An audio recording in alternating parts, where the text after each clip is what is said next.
Assalamualaikum warahmatullahi wabarakatuh. Kita ketemu lagi dalam video belajar literasi. Masih kuat untuk lanjut? Oke, ya. Pada video kali ini kita melanjutkan pembahasan tentang teks diskusi ya. Kali ini kita lanjut ke pembahasan aspek kebahasaan teks diskusi. Masih sama, dalam video kali ini kita masih membahas buku paket kelas 9 K13 ya, yaitu bab 5 teks diskusi. Nah, yang punya buku ya, bagi sobat literasi yang punya buku bisa sambil dibuka halaman 50 ya. Dan juga silakan disiapkan stabilonya untuk menandai bukunya masing-masing. Atau juga pulpennya untuk memberi catatan tambahan pada bukunya masing-masing. Karena tanda stabilo pada buku kita dan juga catatan tambahan pada buku kita, itulah hal-hal penting yang harus kita lakukan dalam berliterasi. Mengapa? Karena hal tersebutlah yang membuat kegiatan literasi kita itu lebih bermakna dengan terjadinya proses mental, yaitu berpikir dan menyimpulkan. Bisa dipahami ya? Baik, kita lanjutkan. Kita mulai aspek kebahasaan teks diskusi. Nah, teks diskusi di sini pada buku ini dijelaskan kalau teks kebahasaannya ada 3 hal. Yang pertama adalah konjungsi perlawanan, yang kedua adalah kohesi leksikal dan kohesi gramatikal. Ini kayaknya hilang ya. Ini nggak tahu nih bukunya, cetaknya kok jadi kayak gini nih. Sepertinya buku kalian juga sama ya. Terus yang ketiga adalah modalitas.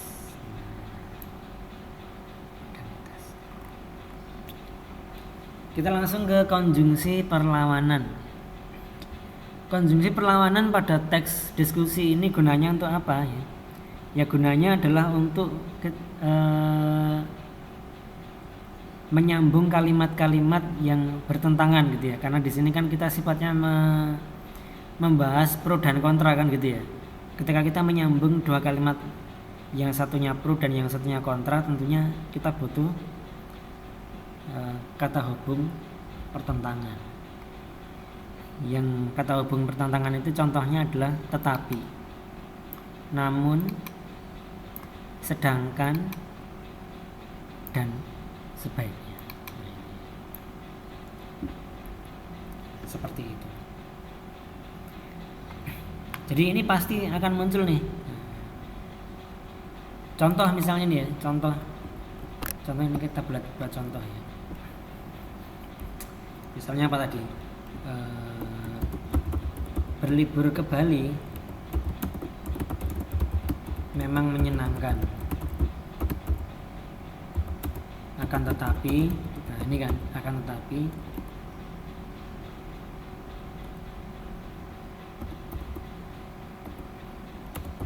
kita perlu memperhatikan potensi buruk yang mungkin ada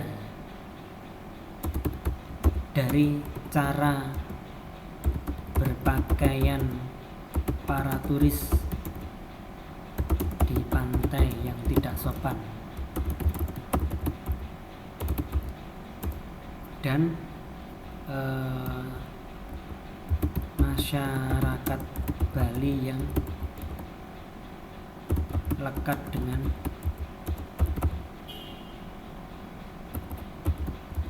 klenik. Jadinya ada konjungsi perlawanan, yaitu tetapi.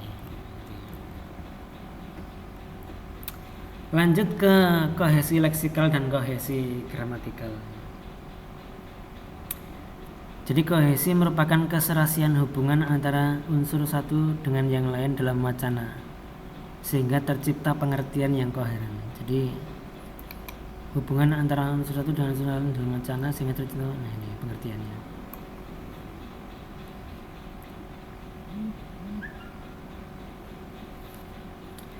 Kohesi sendiri merujuk pada, ini tak kasih warna beda ya.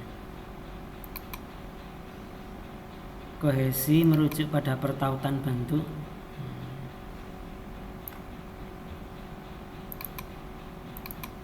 Sedangkan koherensi pada perpautan makna. Nah, pada unsur kebahasaan teks diskusi ini kita membahas dua jenis kohesi, yaitu kohesi leksikal dan kohesi gramatikal. Kohesi leksikal sendiri ya, berkaitan dengan kata ya, yaitu hubungan antar unsur dalam wacana secara semantis ya, semantis secara makna.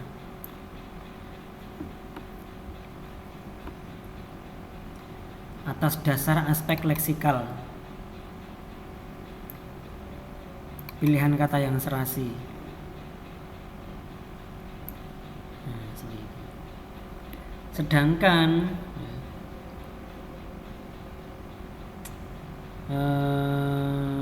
mana nih? Mana gramatikalnya?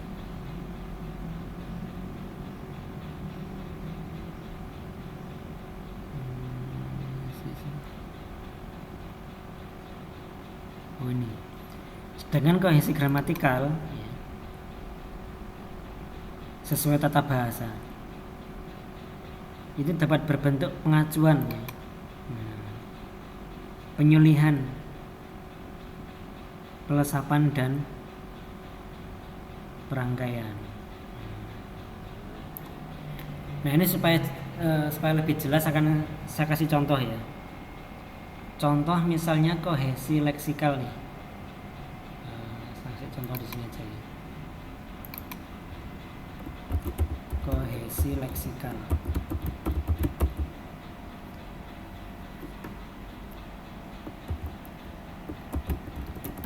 Para siswa diminta memakai seragam pramuka.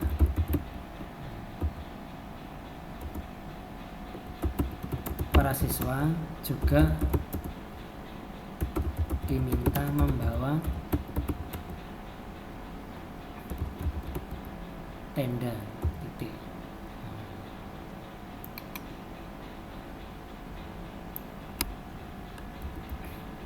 Sedangkan yang kohesi gramatikal, contohnya begini.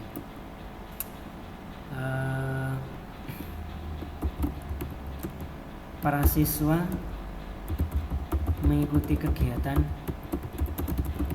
dengan antusias. Mereka tampak riang. Para siswa mengikuti kegiatan pramuka dengan antusias. Mereka tampak riang dan ceria. Nah, teman-teman sekalian, kira-kira kelihatan bedanya nggak nih? Jadi leksikal di sini adalah pengulangan kata siswa pada kalimat pertama dan kalimat kedua. Nah, di sini ada kata siswanya, sama-sama siswanya.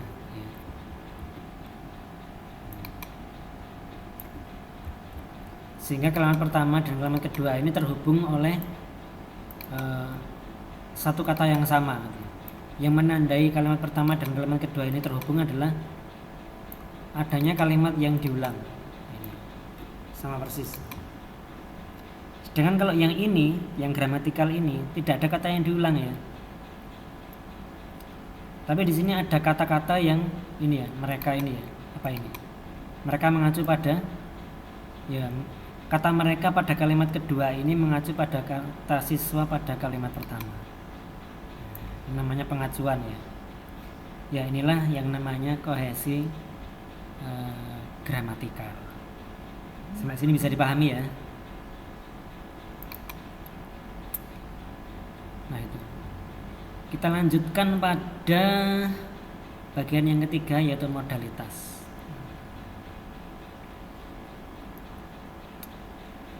Modalitas di sini merupakan kata-kata yang menjelaskan suatu peristiwa ya. Menjelaskan satu peristiwa, intinya mereka memperjelas. Contohnya ini, memang, niscaya, pasti, sungguh, ya, benar, betul, sebenarnya, malahan. Istilah lainnya adalah kata bantu ya teman-teman. Jadi ini modalitas itu istilah lainnya adalah kata bantu. Nah, supaya lebih jelas akan saya beri contoh ya. Misalnya ada kalimat Ahmad pagi ini, enggak kapital, pagi ini bla bla bla bla makan, titik. Nah, titik-titik pada kalimat ini bisa kita isi dengan modalitas. Jadi modalitas ini adalah kata bantu yang bisa kita gunakan untuk melengkapi kalimat ini. Contoh misalnya apa? Contoh misalnya Ahmad, enggak ketok. Ahmad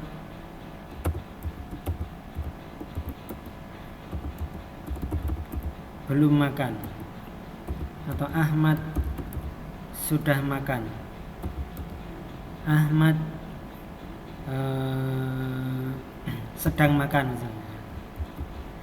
Atau malah juga Ahmad tidak akan pernah makan. Nah itu ya.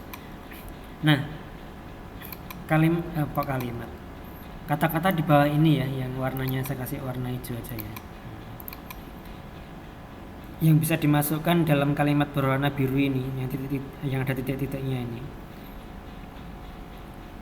itu namanya kata bantu atau modalitas. Saya ulangi sekali lagi, kata-kata pada teks bertulisan hijau ini karena dapat ditambahkan pada titik-titik pada kalimat berwarna biru ini, maka kalimat tersebut adalah maka kata tersebut adalah modalitas. Ya, mohon maaf, kalimat penjelasannya agak beribet. Tadi ini tiba-tiba ada orang yang mengetuk pintu ya. Jadi saya ulangi sekali lagi, barangkali ada yang kurang paham ya. Jadi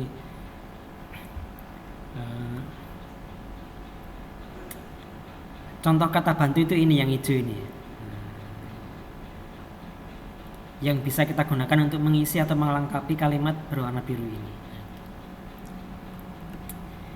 Baik, itu insya Allah hanya 3 saja unsur kebahasaannya, semoga bisa dipahami. Kita sempurnakan pertemuan kita kali ini dengan membaca hamdalah, alhamdulillahirrahmanirrahim, karena sudah selesai bahasannya bab 5 ya. Baik, terima kasih atas perhatiannya. Kita ketemu lagi pada video berikutnya.